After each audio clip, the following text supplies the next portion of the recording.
Bueno, yo soy Carlos Larrea, soy profesor de la Universidad Andina Simón Bolívar y he trabajado mucho en el apoyo tanto fuera como dentro del Estado desde su creación hasta su cancelación en 2013 respecto a la iniciativa Yasuni-TT.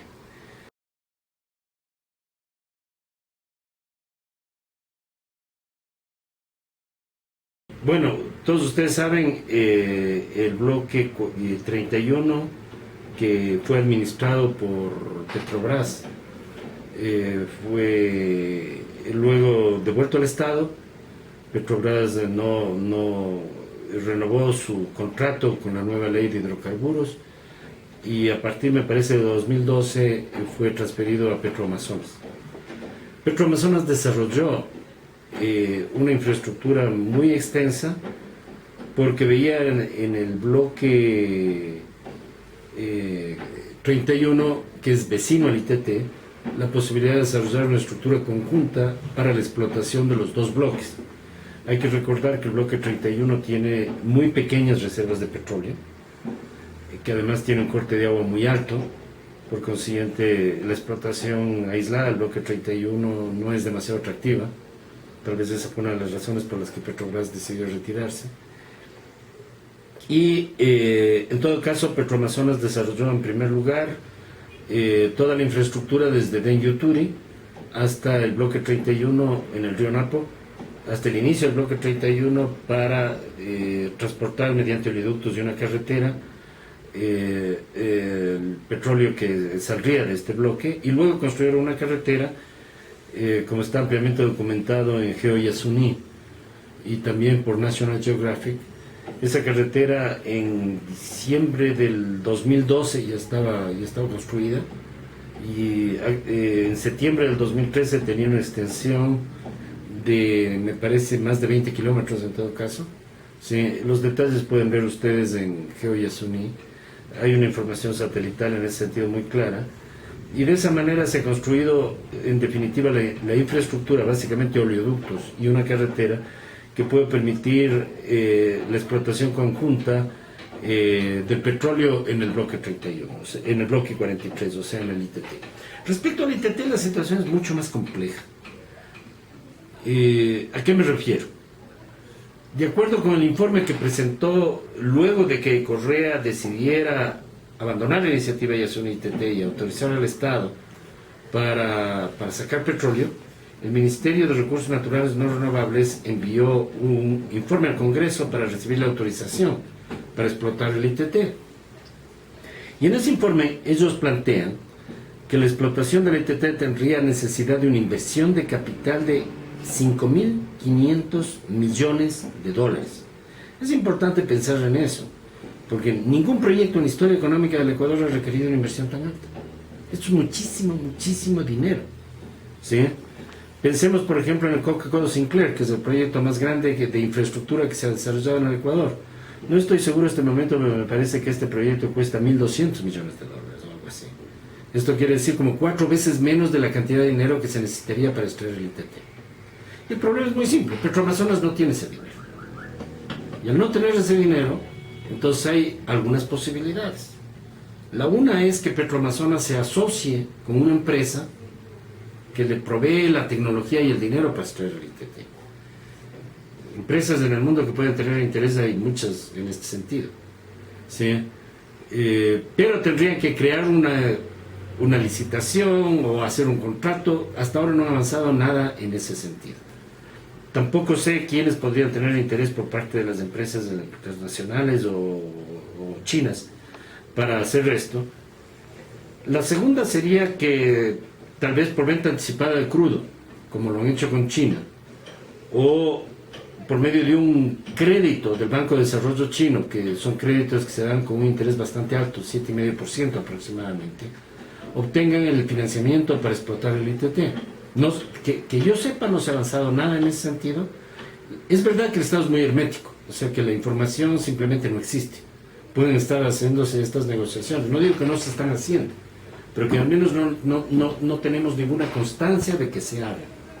El tercer punto es que aparentemente, dado que el gobierno chino cambió, y las prioridades en China también han cambiado, y hay una disposición en China en el sentido de que deben revisarse las políticas de créditos petroleros de América del Sur. Es muy probable que las posibilidades que este momento tenga el gobierno ecuatoriano de obtener un crédito de China de esa magnitud o una venta anticipada de petróleo del ITT sean ciertamente muchísimo menores de las que existieron hasta hace un año.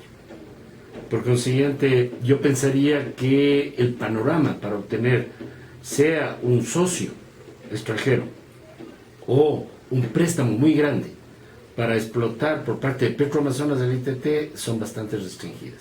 La tercera vía que le queda a Petroamazonas es ir explotando muy lentamente para ir haciendo las inversiones de capital con la venta del petróleo que vayan sacando, comenzando por Tiputín.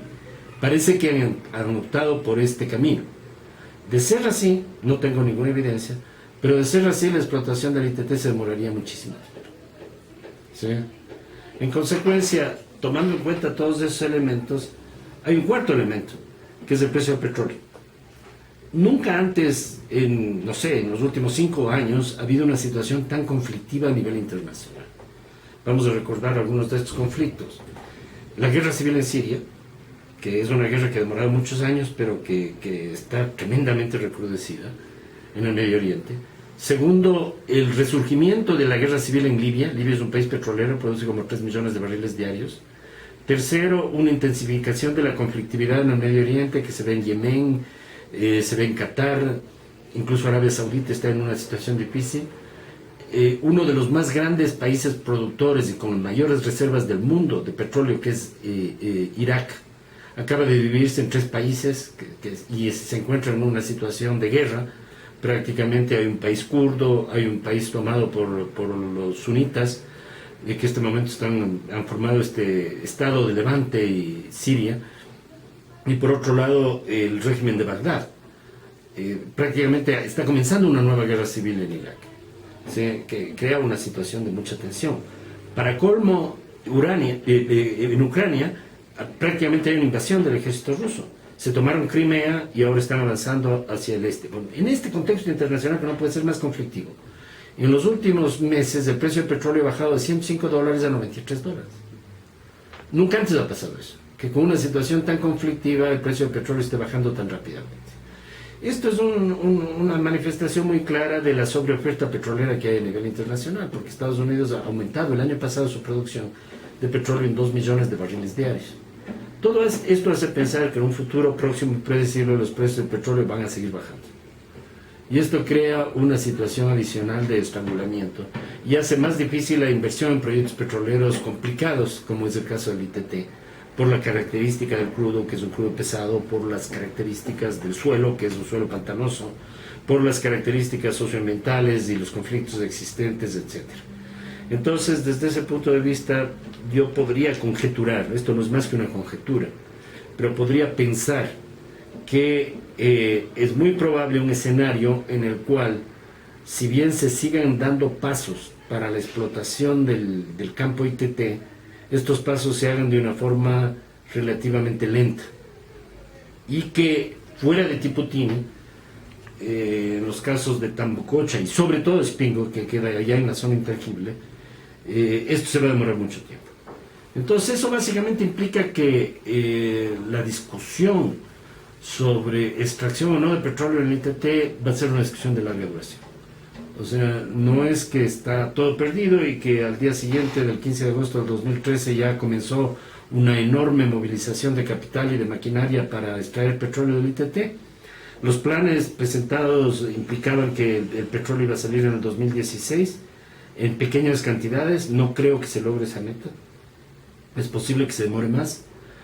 Y por estas razones, es decir, incertidumbre en los precios, declinación de los precios, falta de acceso a créditos chinos, dificultades financieras del gobierno, falta de fondos de Petroamazonas, falta de tecnología, porque la tecnología que tienen que usar, dado que el tema del ITT se ha vuelto en un tema internacional, tiene que ser un tema de bajo impacto ambiental.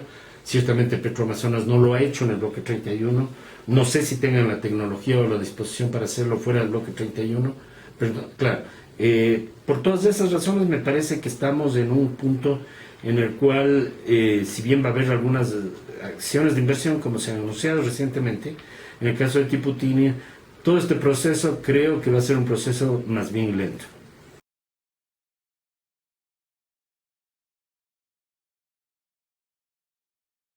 Miren, el Yasuní no está perdido.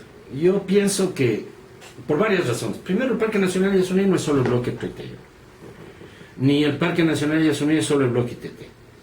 El Parque Nacional Yasuní tiene 1 millón de hectáreas, cada uno de estos bloques tiene aproximadamente 200.000 hectáreas, de tal manera que va mucho más allá. Si bien hay actividad petrolera en el bloque 16, por ejemplo, y en otros bloques dentro del parque, en general el Parque Nacional Yasuní todavía se encuentra en un estado de conservación, esto quiere decir con bosque primario, en más del 90% de su territorio, ¿sí?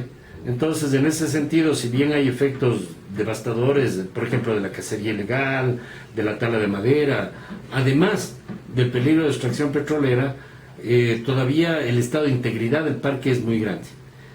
Y por consiguiente, si quiere, la lucha por conseguir que este lugar, que ha sido considerado como uno de los más biodiversos del mundo, y ciertamente el lugar más biodiverso del hemisferio occidental, pueda mantenerse, todavía es muy viable. Segundo, el impacto que va a tener, de hecho, la explotación del ITT, como mencionaba, si bien puede ser muy grave, va a demorarse mucho tiempo.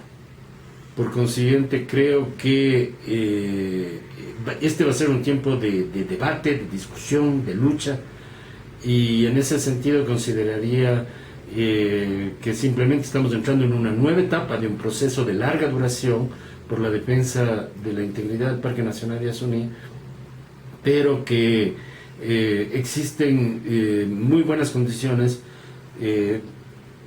para mantener este tema como un tema de debate a nivel mundial y también como un tema de debate dentro de la política nacional.